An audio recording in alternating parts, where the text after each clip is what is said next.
welcome to Bad Dog Comedy TV. It's live comedy on YouTube, and you're watching The Fandom Show. Now give it up in the chat for the hosts of The Fandom Show. It's Stephanie, Malek, and Kyah Green. Hello, everyone. Hello. Welcome to The Fandom Show. This is the show where we talk to our favorites about their favorites. I am one of your hosts, Stephanie Malek. And I am Kyah Green. And welcome to The Fandom Show. We're so excited to have you here. We're so excited for today's episode. Hell yeah. So today's episode is about literally the greatest story of all time. Maybe the greatest story greatest ever told? series. You can have opinions about it. It doesn't matter. I think it's the greatest series of all time. Your opinions matter, but also it's the greatest series of all time. Originally written by J.R.R. Tolkien, The Lord of the Rings is the story of Frodo, a young hobbit tasked with destroying an all-powerful ring before its evil master claims it. The books have been a global phenomenon, having been published in at least 38 languages, as well as being turned into cartoons, comics, board games, and of course, 3 Oscar-winning films. Whether it's watching the trilogies annually, especially around the holidays, or doing a regular reread of the books, people cannot get enough of the adventures of Middle-earth. And one of those people I'm very excited to announce is Molly Ostertag, an award-winning graphic novelist, 30 under 30 Forbes scholar, very cool and fancy, and a writer for children's TV animation. I can't speak. Children's TV animation. There we go.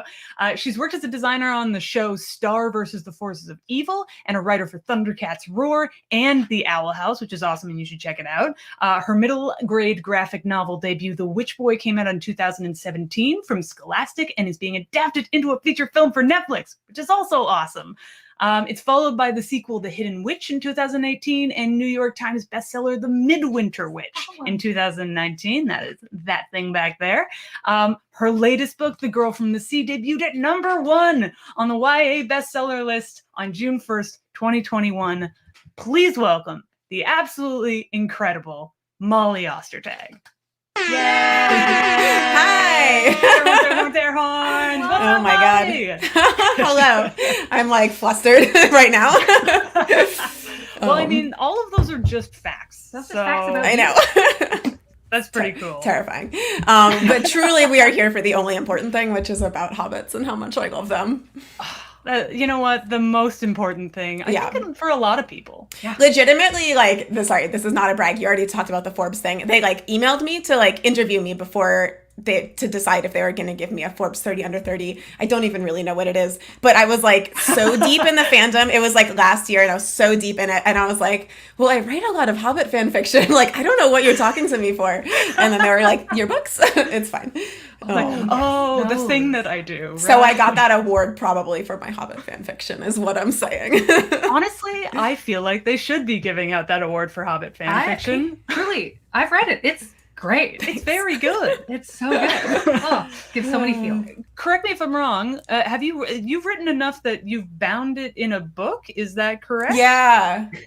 Extremely. Listen, I think over the last year I've had this belief that we should lean into the slightly cringy things that we love and just embrace them. And there is no such thing as cringe. And so I am wrote a beautiful story and then illustrated it and then bound it. I wish, actually, it's in my living room. I wish I had it, but it's very pretty.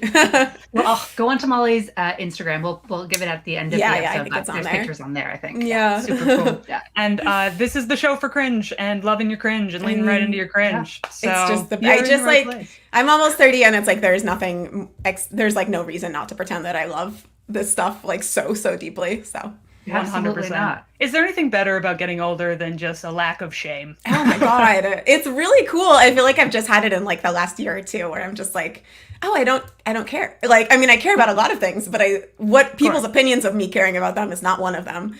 And that's pretty cool. I wish I could have given that to myself when I was 15. Yeah. If you're watching this and you're 15, if anybody cares about whether you love hobbits, please ignore them. They don't know what they're talking about. But also I think you just have to go through those feelings. It just takes a time to get to the point where you're I'm old now. I just want to have fun. Yeah. And we approve. Anyone who's not going to be love the thing that you love and going to look down on you for that is not necessarily a person whose opinion should in the long run actually matter to you. Mm-hmm. Yeah. Absolutely. But, there's so much to talk about. So we're just going to jump right into our first segment called Tell us everything.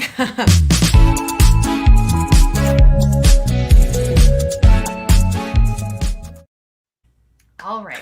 So we're just going to jump right in. First question. How did you first get into Lord of the Rings? Yeah, and that was I love that bumper. There's so many different people and characters. I was like trying to spot them all.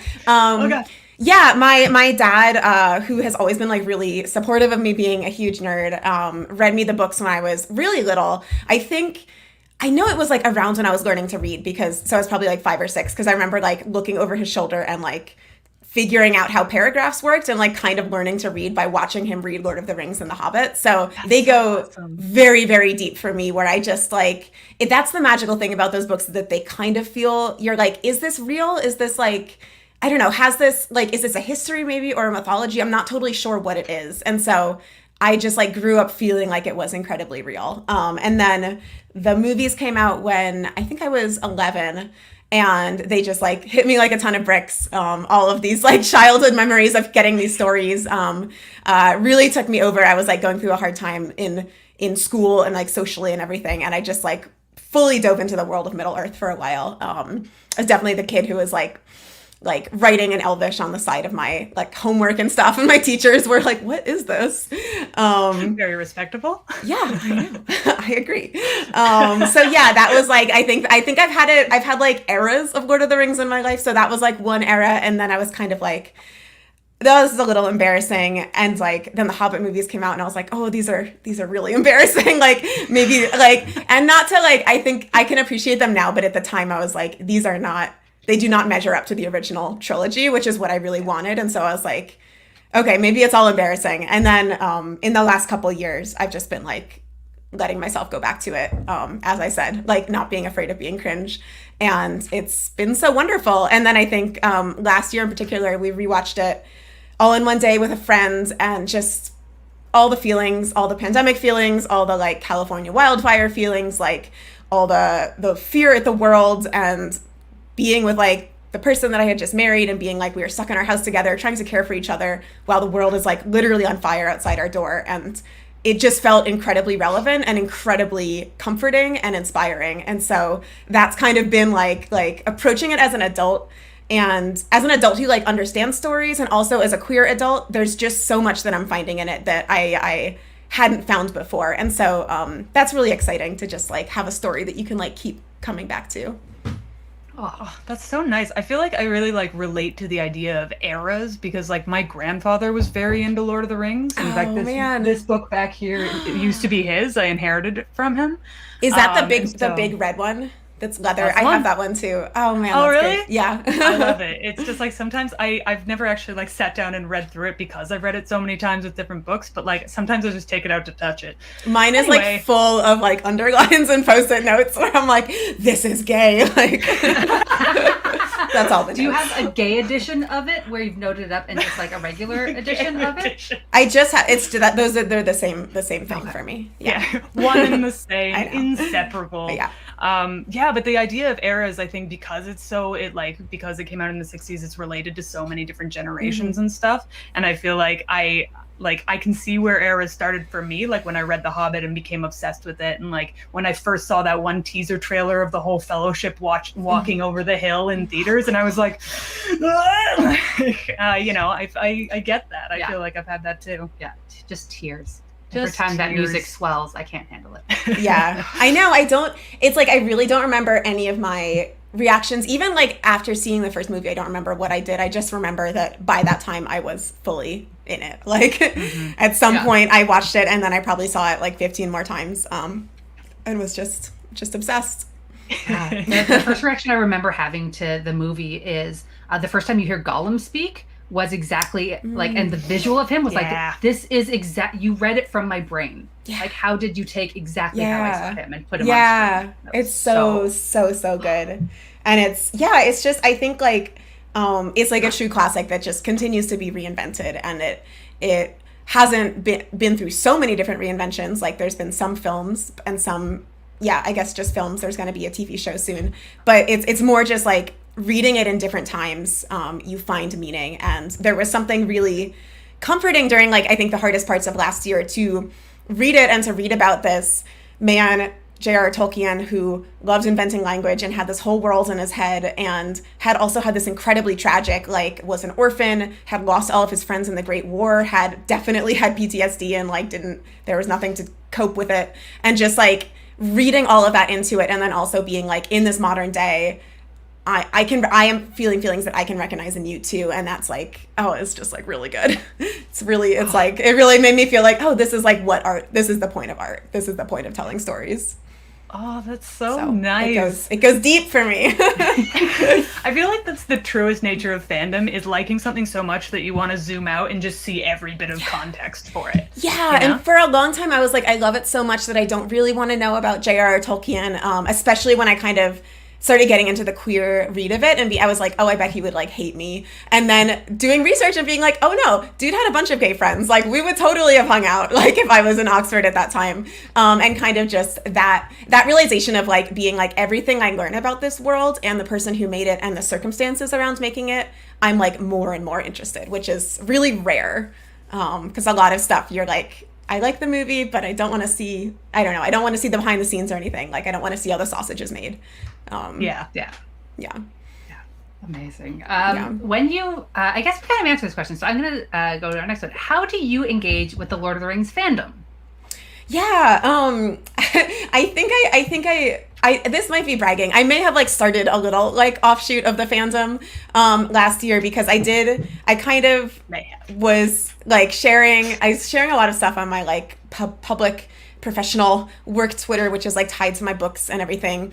And I was like, I just need to post about these characters constantly. I'm reading the book. I need to share my reactions. I'm writing a fan fiction. Here's my drawings. Like, I don't have a job right now, so I'm just like drawing hobbits all day, every day. And at a certain point, I was like, I really don't think this is like appropriate for my main Twitter, not for any content reasons, but I was just like, I think people come here to hear what I'm up to professionally, and also like there's like a lot of political stuff going on, and I don't want to like muddy the waters. So I just made a separate account. It's Hobbit Gay. It's still up, just to like share and talk to people. And it was so fun. I'd never really engaged with fandom online at all. Like, I've never been in like any kind of fandom before. I just like haven't really been that kind of person. And so getting to just, I don't know, see like the shit posts and the memes and the edits, like with songs to them, and seeing everyone's fan art and like getting to talk to people about this stuff and like learn all these tidbits that I never would have known otherwise. It just was like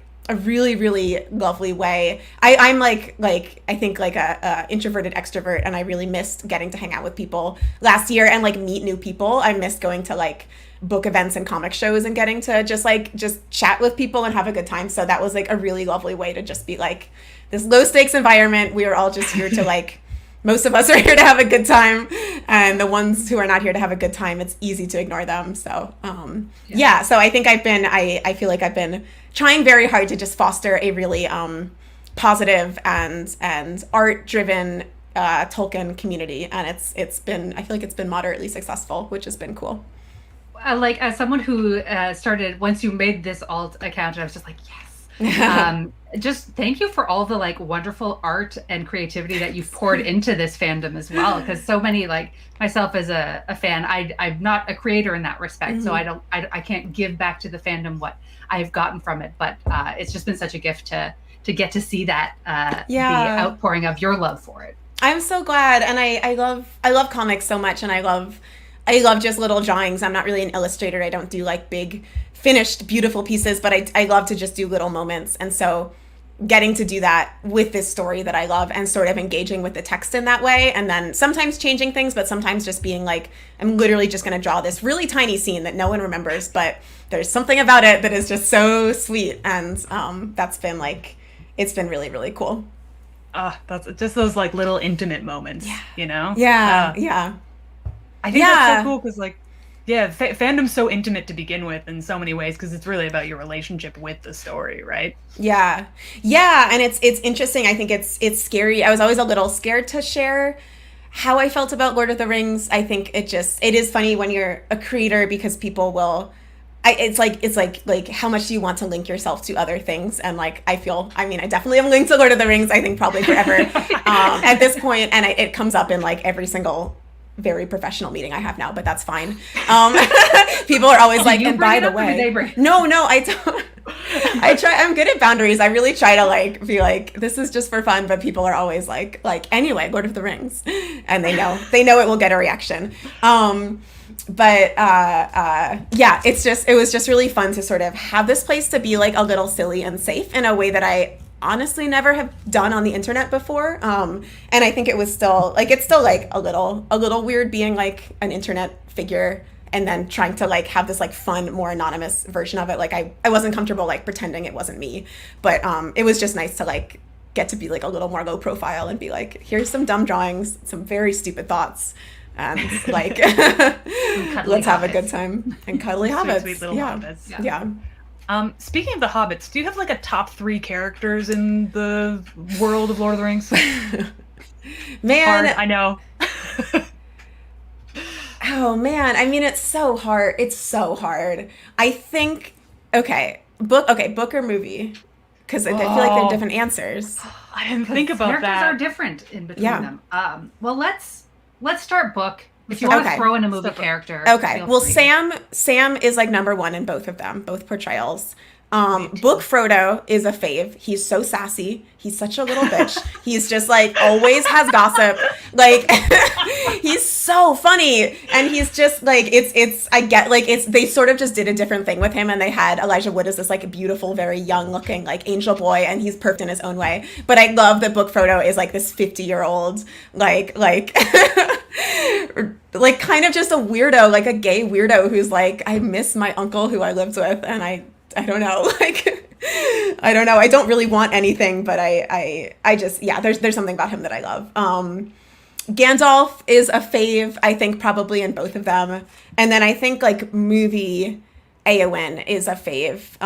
She's great she's really good in the book too. And she has some beautiful lines, but something about her in the movie, seeing a woman be like really dirty and like in like legit armor and like really just fighting, and like there was something about that was so good for me at a young age. She's just like, I think back all the time on like, you look at any old artist's drawing of the slaying of the Witch King scene where Eowyn like takes off her helmet, and they always draw her in sexy armor, and like not just like sexy armor is fine, it's very fun, but it's like wouldn't have made sense because she was literally disguised as a man. And so I'm just so glad that the movies did not go that route, and they could have, but they didn't. Yeah, one hit to sexy armor, it's gonna crush your sternum here. I guess so. Yeah, armor, you can't do it. So yeah, that's a good thing to note. Sexy armor is great. Just don't maybe fight in it. You know, listen. it's always interesting with fantasy and stuff because it's like, what is the level of realism? And it's like if you're having titty armor, it's not. Again, I don't want to say that's bad. It's just like at one end, and then it's like if you want to be realistic, like we have to like push it in another direction. And Lord of the Rings for me has a really lovely balance of realism and fantasy in the movies specifically. Yeah, I love Miranda Otto's portrayal of Eowyn because she is such a like stubborn, like tough woman, but also like that fear moment with her and Mary on the horse where they're just both so scared and they're like, we're here together. I was just like, oh, thank you. Yes, it's like incredible. One of the people that I've met on Hobbit Twitter, whose handle is Spectraling, really ships like Eowyn and Mary, which is like a genius god tier ship that I never thought about before. And I like every time I watch them now, I'm like, this chemistry, why did they put these scenes in? Like, what are you doing, Peter Jackson? So I'm just like giving that to everyone. If you need some beautiful art, that's someone to follow. I totally agree with that. Like when she's looking for him in the like fields and she's like freaking out because she can't find him. I'm like, this is love. What's happening right now? I know. Yeah, I feel like that man from Gondor. Look at the Hobbit. I feel like he is definitely playing it as being in love with her. There's a scene where he's like, you have many people who love you. Like it's very just like he is talking about himself. Anyway, that's my shipping hot take. That's so good. I have to agree with a lot of those favorite characters, though. That like Gandalf, Sam, those are really up there for me. I'm a Pippin lady. I know you love He's Pippin. just so mischievous, troublemaker, and I appreciate that. He was my big crush when I was a kid. I like really, really loved Pippin. He was so cute. I still have a crush on Billy Boy. That man's amazing. Very Have charming. you listened to The Friendship Onion? Just the first episode. I should listen to more. Sometimes I'm like nervous that like things will get ruined. I'm very careful about like protecting my love of stuff, but I love that they're doing it. just a gentle talk, and it feels like listening to two hobbits just That's talk so about nice. whatever. Oh my God. It's so chaotic that like the order that they go in is all over the place, but Okay, they're cool. delightful. I'll like, listen on my next road trip. Yeah, Merry and Pippin, it feels like you're listening to them. Like, Yeah. I mean, I feel like world. it just was their personalities in this. Yeah. The whole movie set, like, it seems like they were just doing this very big LARP, which I know there was like so much more complication than that, but everyone was just like so into their characters, and I really love that. Yeah. Yeah. What is it? Viggo Mortensen walking around with his sword all the time. Like, great. I love it. What a weirdo. Just like fishing.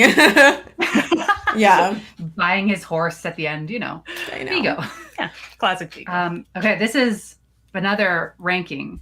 Rank them in your top order. I'm going to go movies. Okay, go movies. Fellowship of the Ring, Two Towers, and Return of the King.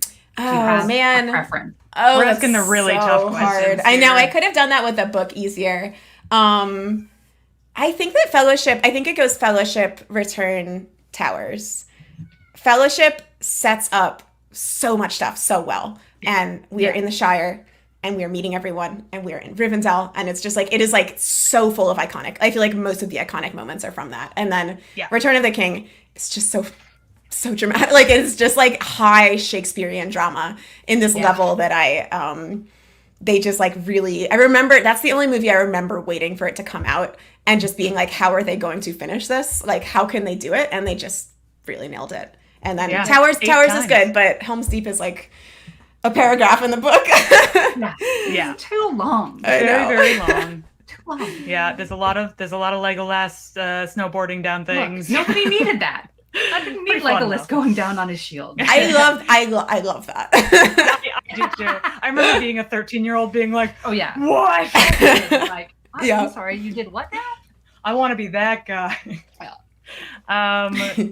It's so hard because there are so many iconic moments, but I would have to agree with that order. It's like Fellowship is just like it's like the first album of a band. It's like all the bangers, Yeah. Like all the hits. The Balrog, come on. Yeah.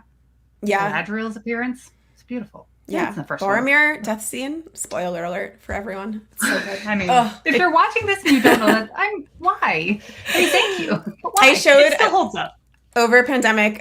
We made some new friends, and one of them had never seen Lord of the Rings before, and so we showed her, which was so exciting. I was like, you need to. She's like a nerd, but like not like a movie nerd in that way. And I was like, you need to have the best experience. So I like made a chart with like a whiteboard with like little printed out pictures of all the characters on it to explain their relationships to each other. And then also like what I thought their relationships were. There was like a canon version and a non-canon version. But then like at the end of Fellowship of the Ring, I walked up and like dramatically ripped off Boromir. And she was like, and Gandalf too, right? And I was like, Yeah. Yes, he is gone. Of course. Yeah. I'm like, I'm just going to put this in my pocket. Don't worry about why. Yeah. Just write the white on it. Yeah. That's This so photo fun. will not be relevant. However, we'll just like bleach it a little bit. Yeah. I know whenever I show people favorite movies of mine, I spend the whole time being like, do you like it? Do you like it? Were you nervous that she wasn't going to like it? Yes. I think I'm always nervous that people will just think it's too long and too confusing. And so I was impressed by how succinct your summary was at the beginning. I feel like I try to like give them a good, solid understanding. And then I'm like, okay, and this scene's really important because of this. Like, okay, and you actually need to pay attention right now. Like, and then sometimes it'll be like, okay, we can talk right now. They're just, walking. It's fine. It's just Helm's Deep. Don't worry about it. It's just Helm's Deep. We can talk. we can go make something. I feel like when you do the full day, watch the 12-hour extended edition trilogy binge, which I have done several times. The Helm's Deep, I'm like, all right, time to get up. I'm going to start making my little stew for like dinner later. Like I'm going to put the bread in the oven, Yeah, the moments. Like for me, and this might be not everyone shows opinion. Anytime there's like an Arwen scene, I'm like, okay, I'm going to go to the washroom. I'll come back later. Like, Everybody has their thing where they're like, okay, I know how this this one is my goes. break. Yeah. I'll take a break. Yeah. I love her. I think I like seeing her because I like just being like a woman. Yeah. That's also how I feel. I'm like, anything with one of orcs, the I'm like, three. look at her. Yeah. Do you want managing their stuff? Yeah. Okay. So, this is a question I just had to ask because I know, like, in my various fandoms, there's once in a while these like minutia, these like deep cuts that even like other fans are like, "What are you talking about?" Yeah. Like with Lord of the Rings, I find in the movies, every movie has one shot of somebody being hilariously on fire. Like in the first and then one, running. Yeah, in the first one it's the ring wraith, in the second one it's an ent, and then in the third Denethor. one it is Denethor. And for some reason I find that very funny. Do you have any of those like little things that you're like, oh look, it's this thing again, and other people are like, what are you talking about? Oh man, I mean, I track like Sam and like his food situation. I track Frodo's clothes too. But yeah, Sam and his pots, I'm always interested. That boy, I'm going backpacking I'm going camping in like a couple weeks or a couple days, and I'm packing right now, and I'm just like, how did you bring 4 cast iron? There's a pot, there's a skillet, there's another skillet, there's a ladle, there's a plate. Like, they're all made out of cast iron. Like, they're not the super light camping stuff. Why did you bring this, Samwise Gamgee? And it's because he's a classy gentleman and he needs to make his boyfriend food. Yeah. But yeah, so I track that. I think I track Frodo's clothes because it's just like kind of funny that he starts out in this like fancy little brown velvet waistcoat suit, and then it kind of like gradually deteriorates. Yeah, I just think there's always just like those fun little weird moments where it's like someone's making a really strange face here. Usually it's Orlando Bloom. Sometimes it's someone else. Like an intense look for no reason. Yeah. One of my other deep cuts is just every time Legolas says just a statement of what is going on, I lose it. I lose it every time. I think like a human audio description. A diversion. I don't know this for sure, but I think they cut a lot of his lines, and so every time he gets a line, we're like, good for you, Orlando. Like, you got that one in. I used to go to and then work at a live action role playing camp, a LARP camp for teens and for like little kids, and you could always tell that there were kids who were like, I am Aragorn, I am Legolas, and they just like during the games they would just be doing their own thing, and they'd just be like walking around like a badass and like scouting, and they'd be like, I'm gonna go off and scout, and just like go off into the woods alone, which we allowed because I don't know why, but it was like but just like there's always I feel like Orlando Bloom has that energy in these movies where he is so into his character, and he is like, this is what Legolas is feeling, it's really complicated, like it's great. Yeah. I feel like he did the work. You know, he was like writing notes of like, and then I feel mad. There's a beautiful essay, a beautiful funny essay by Susanna Polo on Polygon a couple weeks ago that's about how Legolas's like weird facial expressions kind of like really make sense for him as this like hick elf who is like relatively young for an elf and has never seen anyone die, and like no context. Yeah, he's just like doesn't know how to react to anything that he's experiencing. That's really cute. Just thinking of like Legolas is kind of like, he's homeschooled, you know? He doesn't know what to do with the other And he kids. has like a really sexy dad. Our other joke is that his dad is like so like sexy and flamboyantly gay that Legolas is like, I have to be straight just to like make my dad mad. And then it's like when he goes off on his own, that's the first time he's like, you know what? Okay, maybe I can date a dwarf and make my dad mad. Yeah, that would for sure work. Oh, yeah, that would really that would work off. better than being straight. Yeah. Yeah, For absolutely. Sure. Oh. Do you want to do this? Yeah, sure. Okay, so as you know, and as you mentioned earlier, there is an Amazon show coming up, which is very exciting, that is going to go like outside of the world of like just the story of Lord of the Rings. Mm-hmm. And as they're starting to like open up these adaptations, are there things that you hope to see from that series, or if they were to make other series, like are there stories within the world of Middle Earth that you're like, please, please, please turn this into a show or a movie Mm-hmm. or whatever else?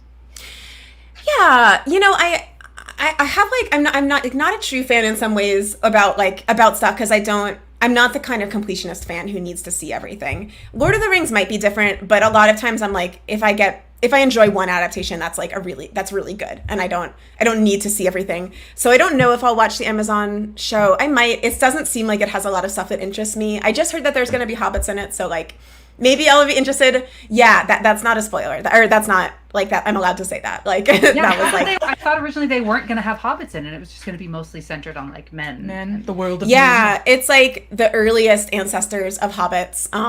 One of them is played by Sir Lenny Henry, and he's kind of like a funny dude. So I think that'll be cool. I'll probably watch for that.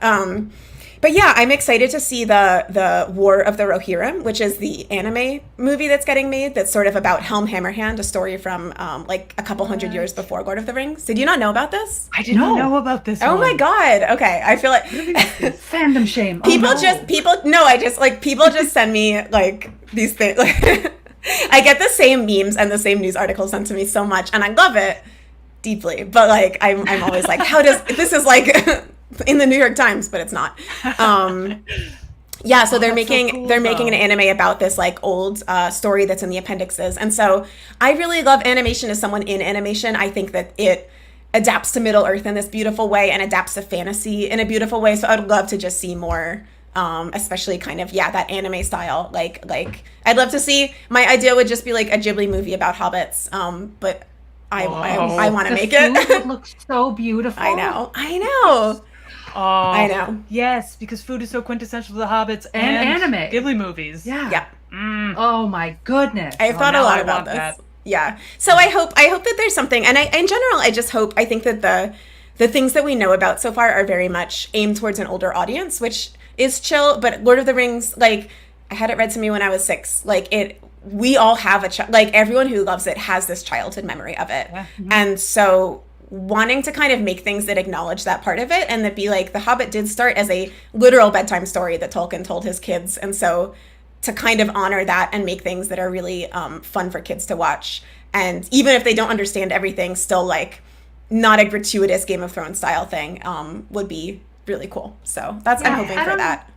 I don't need to see any like elf butts or boobs in these shows. Like it's just that's not what this world is to me. Like there's plenty of places for that content, but yeah.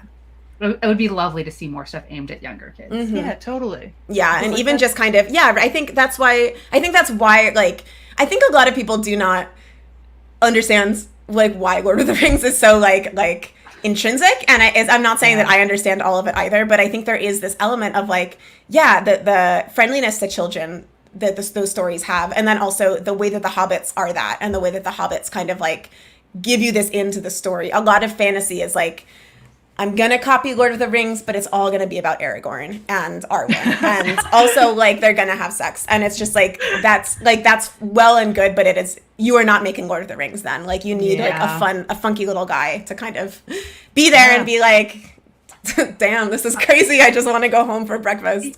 Yeah, and be flawed and just like have these. Because so many of the times in these fantasy novels, that main character is barely flawed. Mm-hmm. They're just walking through the world, everything's perfect, and now they're in love and have solved every problem. I think Tolkien's like, to me, I read the books and there's these very deep ideas about power and ideas about, I mean, it's interesting because he like has this monarchy kind of in it, but then they're also like the scouring of the Shire feels like this incredibly like anti-police, anti-government kind of like story. Like there's all these really interesting things where, and like even like Aragorn is kind of waiting to become king until he knows that he's ready. In the movie, he's reluctant. In the book, he's more like waiting. But so I think those ideas of like, if you want power too much, you are not the person to have power. And the reason that like power is so corruptive, that's the reason that only hobbits can carry the One Ring for so long.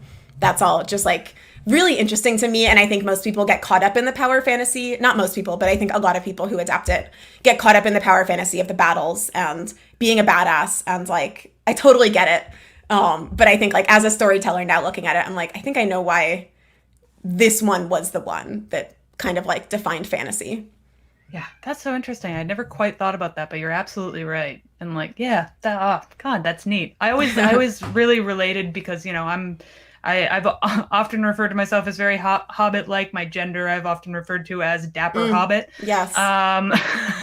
But I've always very much related to hobbits, and like I've always related to the fact that they're small and they just love home and food and books, and they get thrown into these things they're in no way prepared for. But they do it because they have to. They push forward because they have to. And like I think that's such a beautiful hero. There's something about like the description of the hobbits in the beginning and concerning hobbits, and it's sort of, you see it throughout the book, but he's like, they love food and drink and good company, and they love to consume it so much because they can survive when they don't have those things too. And so it's like this delight in the world and this delight in small pleasures.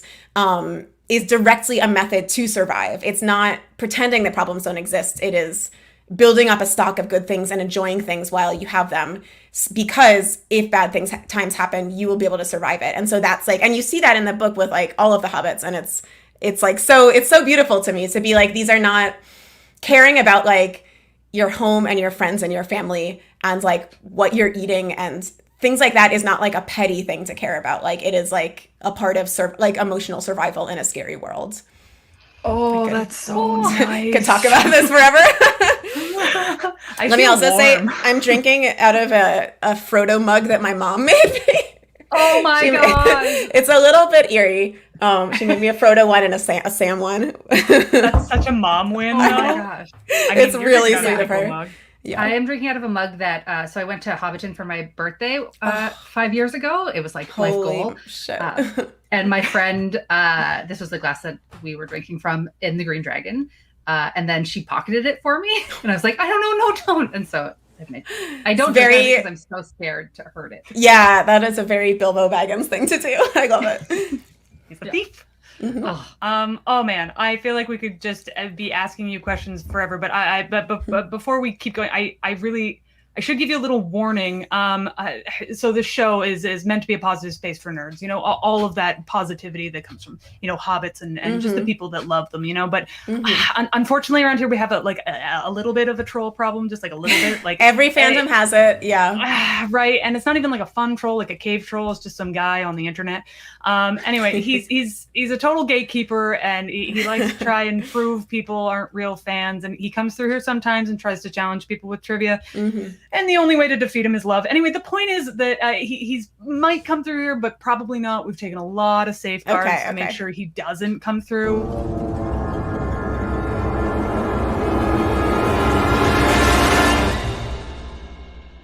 That's so scary. Well. What have we got here? Sorry. Gatekeeper. Couldn't help overhear y'all were talking about Lord of the Rings, or, you know, maybe I should say, Seri sin relwi melhaben sinawan. Wow. You obviously know what that means, right? Of course. Obviously. I mean, you did it. You said it. Oh, I mean, Your pronunciation was a little off, but, like, it's okay. Okay. We'll give that to you. You know, to British pronunciation, American pronunciation. That's true. We can't know how these languages they're translated from an older text into English. Tolkien had to make some. Yeah. I'm there with you, bro. I'm there with you. Took the words right out of my mouth. Yeah. So how's it been going? You all must know a lot about the Lord of the Rings, huh? Yeah. Just a few things. Just vibing. One or two? Just vibing. Yeah. I think I know a good amount. A good amount. Okay, that was, I couldn't, the Billy Boyd and Dom Monaham's podcast, they do a trivia section, and I was like screaming listening to it, because I was like, come on, this is so easy. The producer doesn't know any Some of of the them, like their answers last either. names, I was like, come on, man. Kills me. I do perfect on all the trivia, as usual. It's just, you know, when you care about a fandom as much as I do, it naturally comes out. Like for example, here's an easy one, a real softball. How do the hobbits cross River Brandywine? They get on a ferry. What ferry? The Brandywine Ferry. Buckleberry Ferry. Buckleberry Ferry. The Buckleberry Ferry. That was good, thank you. We're doing this as a team. They even say that, it's so cute. They're like, Buckleberry Ferry. Yeah. Follow me. Okay. I mean, I love the Buckleberry Ferry. Gatekeeper, can you tell me who said that line in the film? Yeah, it was one of the hobbits. Which one? Which one? It was Only 4, man. You got Mary. 100% chance. Mary. Okay. Nice. You got it. Lucky. Big fan. Yeah, I'm a big fan of old Mary. You know, the whole fellowship. You all, of course, know who the youngest member of the fellowship is, don't you? Uh-huh. Do you want me to tell you? Yeah. Could you? It's Peregrine Took, son of Paladin. Okay. And how old is he?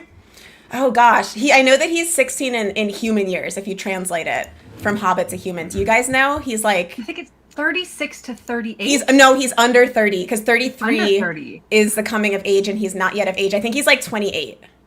Okay, lucky guess. Lucky guess. Okay. You did that. All right. Well, hobbits are so boring. They don't really do anything. That's pretty clear in the story that hobbits don't do much. Let's talk about the real important one, the wizards. I mean, how many known wizards are there in Middle Earth? There's 7. Do you know of more? I mean, my sources say there's only 5, but Oh, you're right. There's 5. Well, I'm sorry, Gatekeeper. Wait. Hang on. I might be wrong about this, but I'm pretty sure there was 7, and then 2 of them went away in the first age. I think Something it's like that. Gandalf, Saruman, Radagast, and then Yes. the two blue ones. wizards. Yeah. Gatekeeper, do you know their colors? I've given you those Alatar and ones. Palando, obviously. Yeah. Obviously. Yeah. Gatekeeper, you keep referring to them as wizards, which is funny. Like, do you know what their real name is from the first age?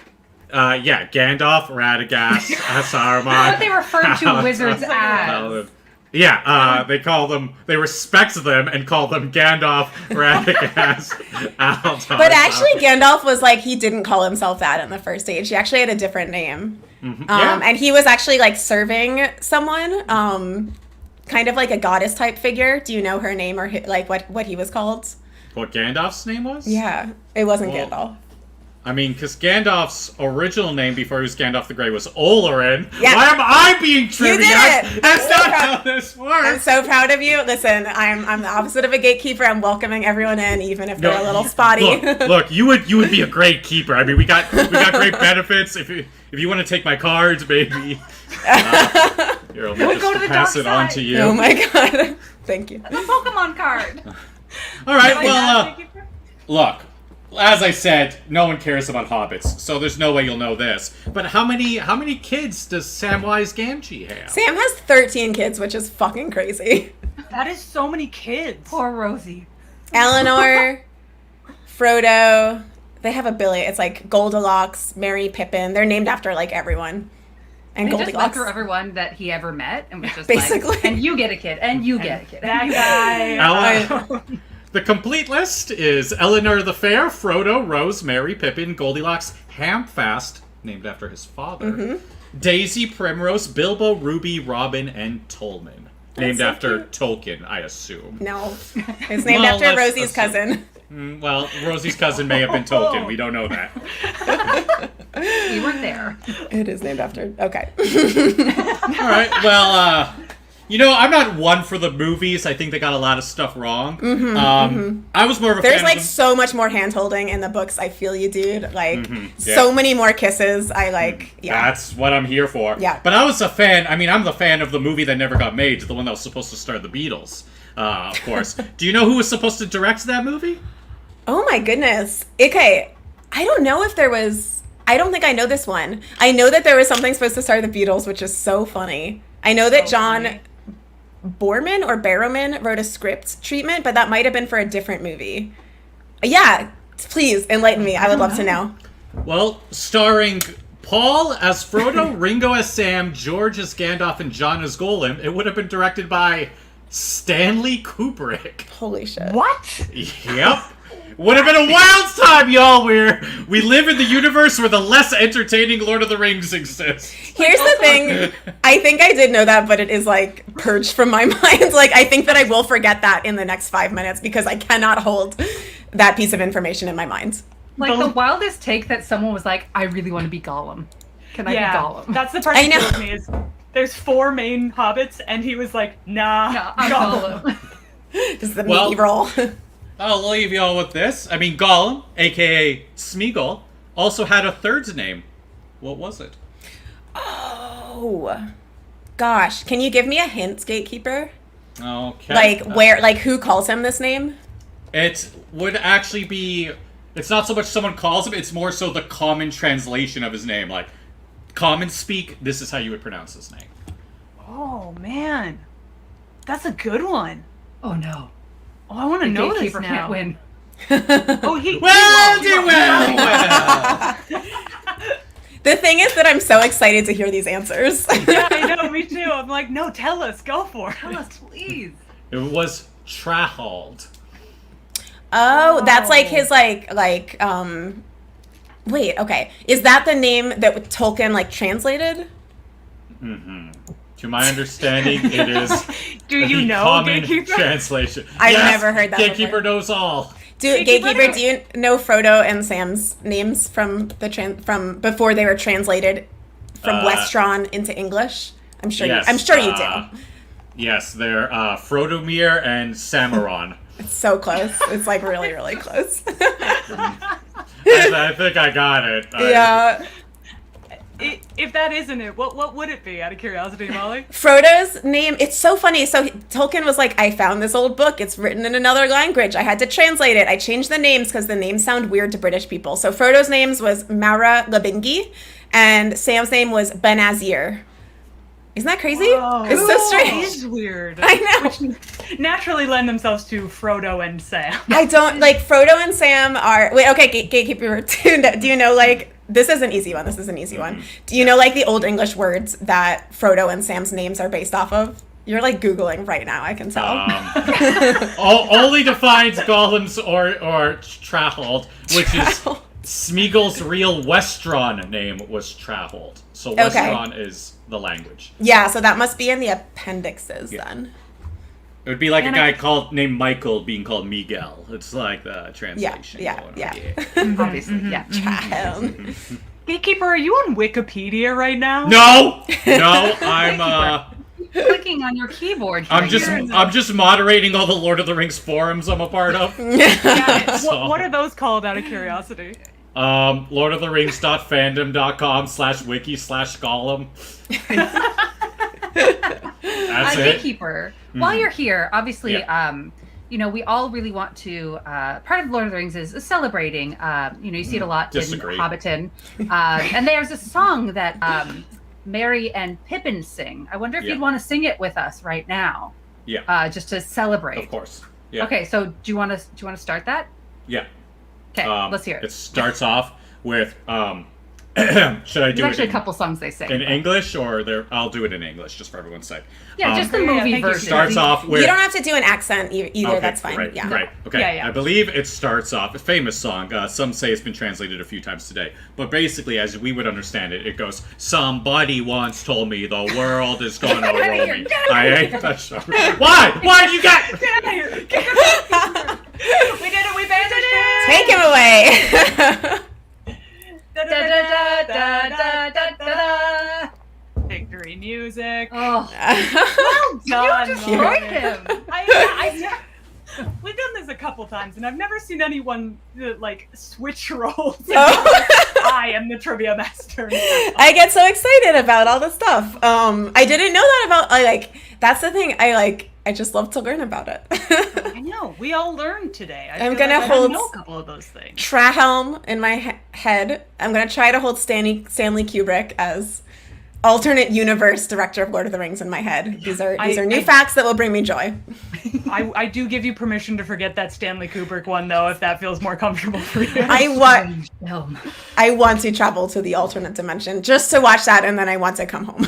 Yes. Like I don't want to. Totally I do not want to stay there. Yes. No, absolutely not. For some reason, I can't imagine John. Was it John as Gollum? No, it was Ringo's. Well, That would make sense to me. Maybe. Yeah. But Paul is Frodo is very. That one seems obvious. Yeah. Obvious. Anyway, I've gotten rid of that. Oh, yeah. No, but I just love that. Like, I know that when the Beatles wanted to do that, Tolkien was like, "Abso-fucking-lutely not." Like, I hate you. because he hated hippies, right? He was like, because the hippies loved Lord of the Rings. Yeah, Wasn't he like, did not no, like. Thank you. Yeah, it's like, man, you should not have written so much about weed in that case. Right? Yeah. You brought Kind of this on you. yourself. You brought this. Yeah. Kind of on you, JRR. So this brings us to our final segment that we have. This one is called Fandom Finds. Okay. So.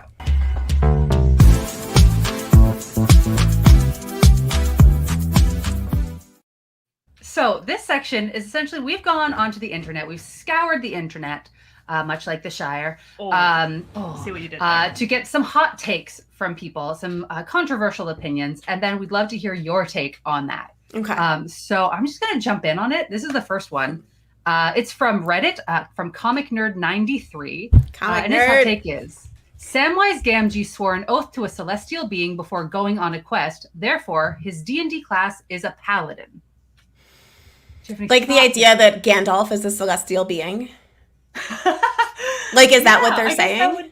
I think that so. would be it, because he did technically swear an oath specifically to Gandalf, and I But guess also- Gandalf is an Astari. Also, Galadriel. oh yeah, Yeah, he swore an oath to Did Galadriel. he swear an oath to Galadriel, or did he just hang To out take with care- Galadriel? I think it was just to take that he would take care of Frodo. I sort of disagree because because D&D, the paladin class in D&D has spells, and Sam Gamgee does not have any spells. He is very purely a melee fighter, and even then, not a very good one. Although pretty badass. But yeah, I respectfully disagree because it does not resemble the D&D class of paladin. if you were to, I mean, I don't know how familiar you are with D&D. Very. Okay, great. Yeah. Good overlap there. So if you were to class him, would you have like a differing class? Would you pick a different one? Yeah, I mean, here's the thing. You're gonna get to talk now. We were just talking about how people interpret Lord of the Rings and they spin it off into a different kind of fantasy. Samwise Gamgee is not a D&D character, and neither is Frodo Baggins. Neither are Merry and Pippin, really. They're a little bit more D&D characters, but like D&D, the idea that you all are like contributing to the group equally and you're traveling together and going on adventures and you all have a different skill, it was both derived from Lord of the Rings, but it is not actually true to Lord of the Rings. And that's not shade to D&D because I love it so much. It's just a different thing. The idea of characters who are... Frodo Baggins is not... Like, he would be so not fun to play. He is constantly getting... When I showed it to my friend who'd never seen it, she was like, he's just getting stabbed and grabbed all the time. He is constantly getting stabbed and grabbed. He is not good at anything, and that's fine. That's the point, is that he is just a simple boy who like has to do this and like is just sticking it out. So yes, Samwise Gamgee, I like, if I had to get technical, I'd be like a level 1 fighter, but I don't think he is a D&D character. I love it. What a good answer. Yeah. Great. Oh, that's very good. Do you want to take the second Okay, hot yes. take? All right, so hot take number 2. Gandalf isn't that smart. He was stumped by a very basic elvish riddle. I mean, the second part of that sentence is true, and it is very funny. Especially the confidence with which he goes in. He's like, I got this.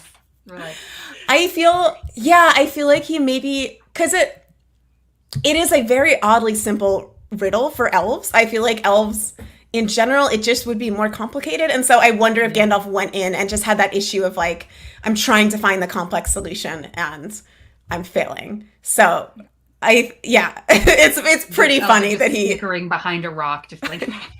It kind of like, it gives me a real dad's glasses are on top of his head and he can't find them anywhere kind of feeling. You know? Like the solution is right there. Well, and it's interesting too, because it's like the point of that door was that it was a connection between elves and dwarves, and it was a way that they could sort of like have commerce and have connection. And it's like a dwarf to a dwarvish place, but it's an elvish door, and so it's like this kind of cross-cultural thing. And so it's almost like it's barely a riddle, like, and it's like you have to assume that like this is the one door to Moria on this side of the mountain. Like people would be coming and going all the time, and so you have to assume that it like probably used to be really well known and almost maybe was more of a joke. And so I feel like Gandalf was like this doesn't, he thought there would be something more complicated and maybe did not take it too seriously.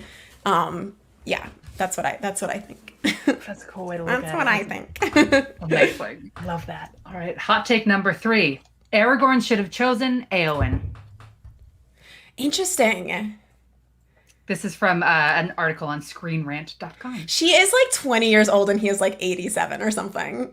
Oh, Like, yeah, Oh, yeah. Oh. I mean, Arwen is like thousands of years old, so I don't know, potatoes, but I mean, once you pass 200, does it start getting like, do you just get stuck at that point? one would have to, one would have to hope. I feel like Arwen, like, yeah, I don't know. I sort of don't think so. I think, and I really love her story. I feel like the Faramir stuff is kind of awkward in both the book and the movie. The book is actually like probably my least favorite chapter because it is just so strangely written. Same. But I think that like the idea of Eowyn being in love with this person who both is someone to be in love with, but he also symbolizes escape, and he in some way symbolizes what she wants to be. And that is very compelling to me, but you don't end up with that person. To me, it is this very like almost a very queer kind of love where you are like, I am like in love with this person, but it's because of what they represent. And so, no, I do not think they should have ended up together. I disagree disrespectfly with the hot take. Yeah, it's kind of like a do I want to be you or be with you, which I think is like a very queer feeling. Of Yeah. like, And you don't end up with those. Like or there has to be something else. And so often I think, especially when it is just like, this strange 80-year-old man like strolled into my town and is like doing shit, and like I'm kind of obsessed, but also that's because I want to go to war like him, and I want glory like him, and I want to escape this place that I've been my whole life. Like, those are not things that a person can give you. But Eowyn gets those things for herself. Yeah. And I don't think she would want to be the kind of queen that Aragorn would have. Like, I think if she was going to be a queen, she would want to be a Rohirrim queen. She would want to be somebody who is out on their horse and in battle, like leading troops. I feel like if she had been in Arwen's position, she would have been, not that Arwen is useless and does nothing, but like I think she would be more of a diplomat kind of position. And I don't think Eowyn would have been interested in that. She's very queer character, and especially with Faramir, I feel like that's so queer coded for me. Such a soft, lovely boy. Soft, lovely boy. Oh, love Faramir. He is. He's good. He's so good in the book. I'd forgotten how good he was until I reread it last year, and I was like, oh, it's king. He like just like picks up Frodo and puts him in bed, and is like, I will not take the ring from you. It's so good. I love him. He's a very underrated character in my opinion. Yeah. Healthy masculinity. Yay! All right. Oh, okay. Let's see. Okay. So number 4, Tom Bombadil was a creep, and the book would have been better without him in it. From Paul Johnson, coming out hard and that's a spicy one. Yeah. People love to debate Tom Bombadil. I find that and if someone's watching who hasn't only seen the movies, Tom Bombadil has never been in any adaptation. He is just a funky guy that they meet. They leave the Shire. Left turn. They almost get eaten by a tree. They meet this funky guy and his hot wife. They almost get killed by some ghosts. He comes and saves them, and then they never see him again. Yeah, he gives them swords that in the movie they just find. Yeah. Like, cool, great. And he's also supremely powerful, and he can put on the Ring of Power and have it not affect him. And in the Council of Elrond, they're like, should we give it to Tom Bombadil? And they're like, that dude would lose it. So... like, literally, that is in the book. It's so funny. They're just like, he is too careless. We cannot give this to him. And so, no, I am delighted with Tom Bombadil. He is very annoying. I kind of hate reading his chapter, but it's also so fun. And I always have a soft spot for the moments when the hobbits get to, like, hang out and be chill. And, like, that's, like, they, like, get to eat bread and cheese. And his hot wife, Goldberry, makes a feast. And then... later he rescues them, and then he's like, why don't you run around naked? And they're like, okay. And it's like the things that Tom Bombadil facilitates, I am here for them. I feel like what I want is, first of all, I think that it's good that he wasn't in the movies. That would have been hard to watch. Very strange. Very confusing. Strange. Not good for a movie structure, but it's great that he was in the books. What I kind of want to see, though, is the annotated version of that exact description you just gave of Tom Bombadil. Look, he's just a weird guy in the woods. He smokes a lot. He has a really hot wife. They fight some ghosts. It's very fun. He asks everyone to get naked. It's chill. Don't worry. There's bread. That must be what they meant by he's a creep, is that he's like, take off your clothes and run naked on the grass, which is like a very hobbity thing, and it's very wholesome, but I can understand the like. Yeah. Don't worry about it. We're at the cottage. It's cool. It's cool. It's clothing optional on the Barrow Downs. Just like an old ass hippie. Just an old ass hippie. Yeah, he kind of just reminds me of like very fun, chill people that I know. So I support 100%. Him. I'm happy for him. Happy for him and his hot wife. Yeah. All right. This is that. I have a feeling you're going to have a strong reaction. How many have I disagreed? I'm trying to figure out how many I've disagreed with and agreed with at this point. I think all of them. Yeah, so far all of them. I've disagreed with all of them. Controversial takes. That's good. They're controversial takes. That's the point. Yeah. All right. This one. Oh, this hurts to say. I think you're going to disagree with this one. Females don't need to have as big a role in the movies. Females are largely unnecessary in the story. This is from someone named Autumn Ancora. It's a wild thing to say. Yeah, obviously controversial. This is as controversial as it gets. We just take. I mean, it's obviously stupid. Yes. Calling people females is very bizarre. But yeah, no, I love that they put more women and give them bigger roles in the movie. I love it. I honestly go into the books and I read the hobbits as kind of being like lesbians or being sort of trans-masc, and so it's like I feel like very seen by those characters too. But like, yeah, it's very silly. there should be more women. Yeah, there's a lot of femininity in the stories, and they should just own it and make it more out there. And I know that there's a lot of like fan fiction and stuff about people sort of gender swapping characters. And stuff, yes, there was which a great awesome. article about Frodo, like reading the book as if Frodo was gender swapped. And Frodo is such a damsel in distress. It's so, yes. And every time people are like, "How dare you ship them?" and I'm like, if Frodo was a girl getting captured and locked in a tower naked, and Sam has to sing a song to come save her, like, you would not be saying this to me right now. You would all melt at the romance of it. It would be lovely. Yeah. It's so romantic. Yeah, I would love to see more women in them. And also, fucking movies are written by 2 women. Like, what are you talking about? 2 females, like, wrote these movies. Like, that is, again, why we love the movies, because they're directed by a guy with a really great action and horror sensibility, but they are written by women and they have that emotional core. And like, I don't know. I think it would have been harder to get that from a male screenwriter. So that's my spicy take. I love it. In return. Yeah. That's part of why this is in here, because obviously, it's, I mean, I think one of Peter Jackson's best qualities is he trusted a lot of women with his set. And not a lot of directors would do that at that time in the early 2000s, which had a bad misogynist streak. But like, I think that was one of his best choices in a lot of ways. Yeah, it's really, also really Eowyn cool. kills the Witch King. I am no man. I know. The point, the fact that she's a woman is actually The quintessential to the third point book. of it. Anyway, I got myself upset. All right. Anyway, okay, so number 6. I'm gonna calm myself down.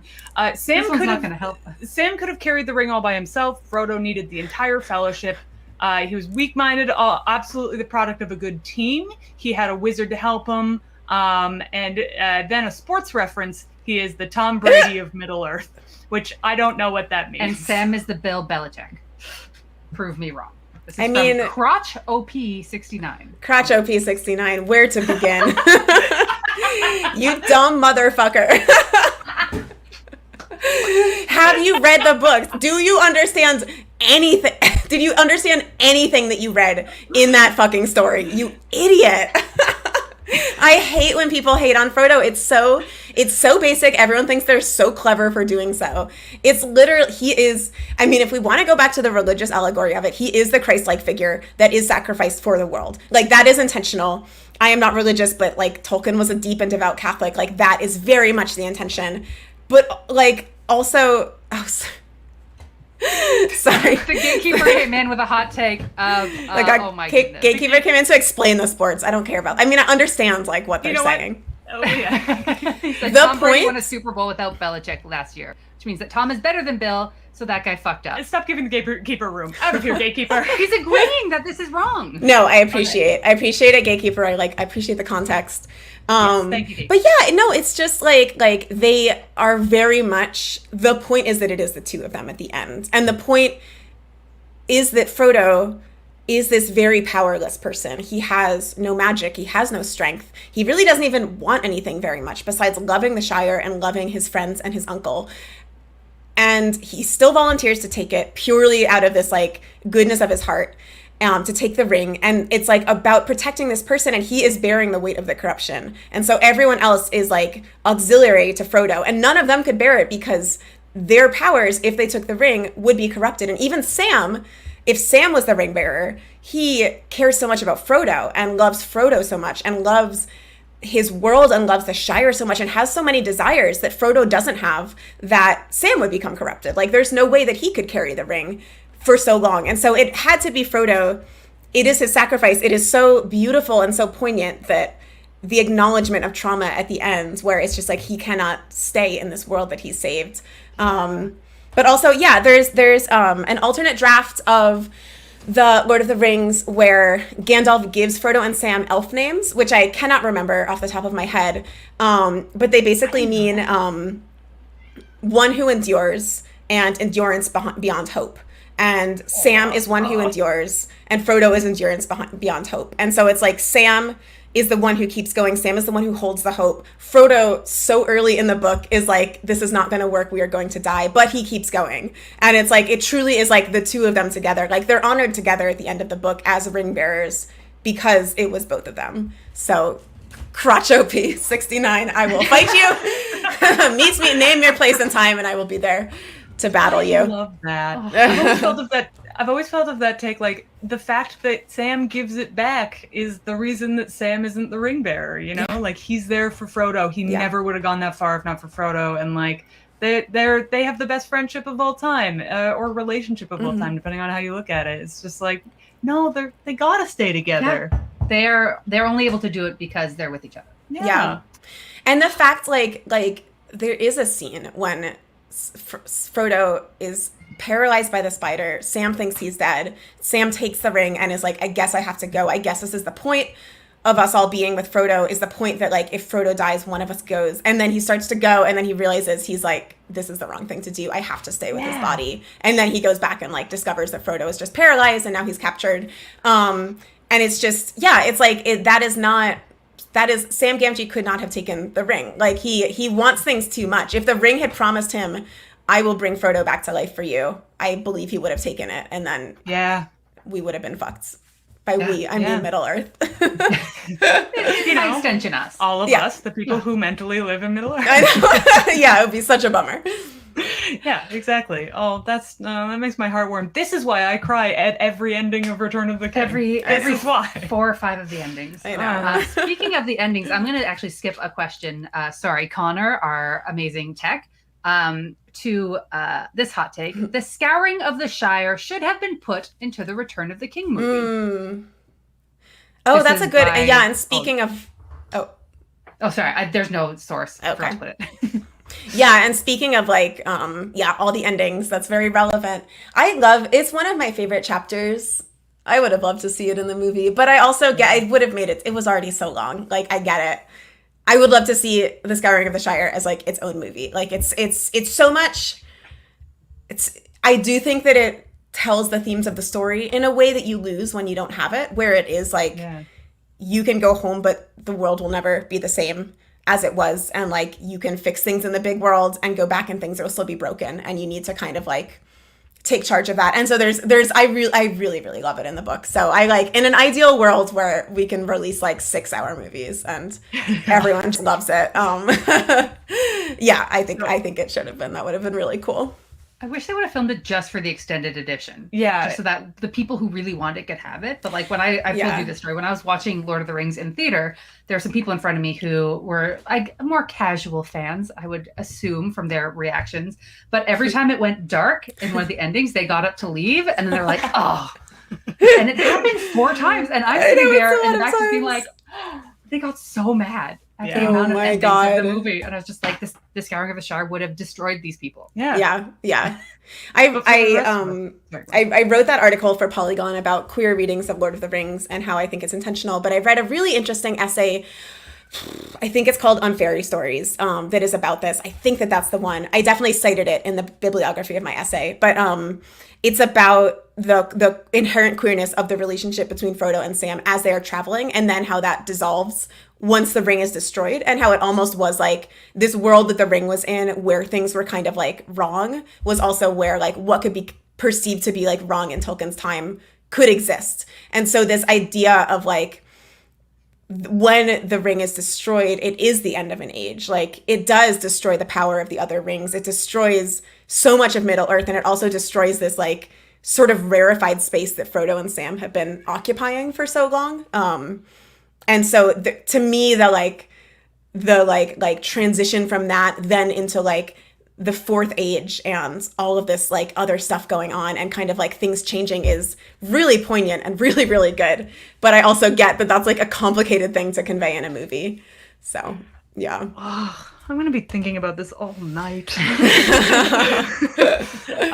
So if Peter Jackson, if you're watching this, which I know you are. Yeah. Thanks so much, PJ. Great to have you here. If you could please release the extended edition with the Scouring of Shire, that would be excellent. If you need to go back and refilm and need some background hobbits, you've got a few volunteers. There, yeah, we can fill it out.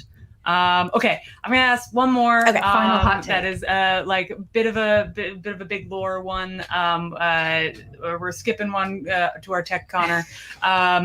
So the Silmarillion is actually better than Lord of the Rings. This is from Reddit for a user named Copernicus 111. That's a bizarre number. I haven't read it, so I actually can't say, but that's a bizarre thing to say. Yeah. I very much agree. It's basically like the Bible. Yeah, I tried to read it. It's a slog. I think it's a lot of Tolkien fans are just like, I made it through. It was my own quest, and I got it. So therefore, I can hang my hat on the Silmarillion. Yeah, I'm sure I will read it, but it doesn't have the things that I like about Lord of the Rings in it, really. And there are no hobbits. Yeah, exactly. There's a badass spider. It's pretty fun. That's true. There's a spider. There's a talking dog. I kind of want to read the Baron and Luthien stuff because I was reading about that a lot for my essay.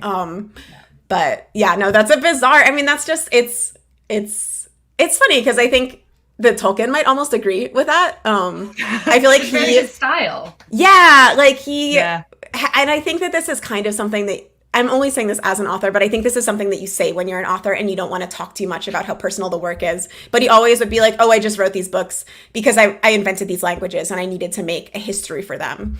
And I know that there's like obviously a lot more going on than that. Yeah. But so I think that like there was this like odd part of his brain that was so into like constructing this fictional mythology and elven culture and elven language. So I think that Tolkien might agree, but I personally do not.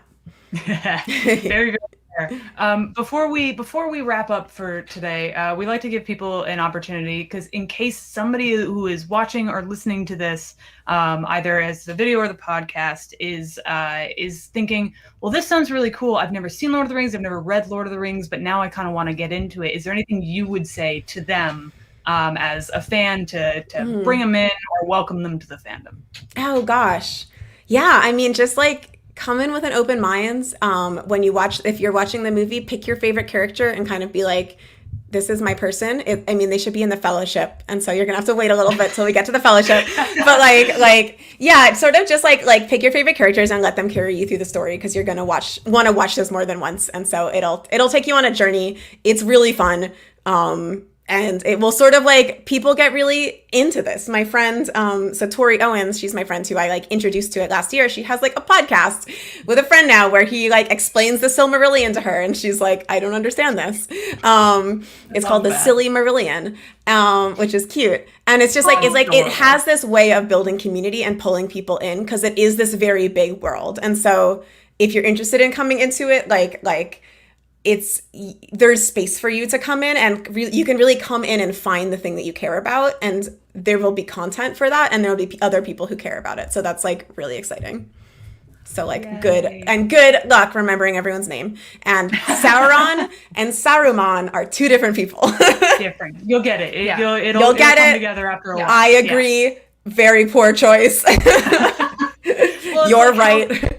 Just Sauron and Saruman is like the mics of this world. There are just too many. So many mics. Yeah, my memory from when my dad read me the story was like, it was before Saruman is revealed to be bad, but I was like, I was like, he talked about Saruman, and I was like, oh, he's the bad guy. And my dad was like, wow, really smart of you to figure that out so early, but I was just confused. But I was like, I'm going to take that compliment and run with it.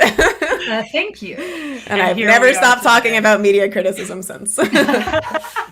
Your origin story. Oh, Molly, I want to keep talking about this forever. I know. Truly. We'll stay on afterwards. We'll talk. Thank you so much for being here. Where can people find you? And is there anything you want to plug? Yes. Yeah. I talk about Lord of the Rings. At this point, I'm mostly sharing fan art from other people, but it's at HobbitGay. And if you're interested in my other stuff, I'm at Molly Ostertag, both of those on Twitter. I had a book come out a couple months ago called The Girl from the Sea, which is oh shit, yeah, you got it. That's it. Yeah, it is a teen supernatural queer romance, and it's very close to my heart in like a totally different way than Lord of the Rings. But that is a good book, I think, in my opinion. So, and set in Canada, which we also love. Yeah. People are watching from Toronto or anywhere in Canada. Nice. Yeah. But yeah, those are my things, and I just hope everyone has a good day. You know, I love talking about this so much. Yay! We're so glad that you agreed to come and talk to us about it. So thank you so much. It was lovely. And if people are watching and you want to reach out to us, follow us, compliment us, tell us how much you like our Lord of the Rings swag. You know, I'm at Stephanie_Malek on Twitter. I am at the Kyah Green, and the Gatekeeper is at Filipe Dimas. This show runs every Tuesday at 9 p.m. Next week, we are going to be joined by the amazing Jocelyn Getty from I Hate It But I Love It podcast, the Beaverton and New Eden. She's hilarious, so please come check us out. The theme to this show is Sparkle Mountain by Andrew Wong, tech by Connor Lowe. The bumpers were by Sean Murray, and this show is produced by Bad Dog Theater and Cardboard Sword Collective. Yeah. For a full list of upcoming episodes, visit baddogtheater.com/the Fandom Show. Love the things you love and tell other people Tell about them. everyone about them. Mm-hmm. Thank you so much. Wait, sorry, I have one more thing to say. I just remembered. There's sorry. Sorry. There's the OneRing.net, which is this lovely like fan run website, is hosting a Bilbo Baggins party in Griffith Park in Los Angeles this September. I believe it is September Saturday the 28th, I think. It's as close to the 22nd as they could get. And so I just wanted to let people know that's if you end up watching Lord of the Rings and you're like, I need to talk to someone about this while drinking ale out of a flagon in a public area, and I live in Southern California, that's where to go. Oh my god. How fast do you think we can get to LA? There are people traveling for this one. It's going to be a little Lord of the Rings Twitter meetup. I'm very excited. That is delightful. That sounds like heaven. So check it out. Don't miss it if you can get there, because I know I certainly wouldn't. Yeah. Or throw your own, because I think that's a great idea too. Yeah. Make it international. Okay. Mm-hmm. Yeah. Should we start one? Let's talk about it. We'll talk about it. All right. Hit us up on Twitter, everybody. Thanks. Bye. Bye. Bye.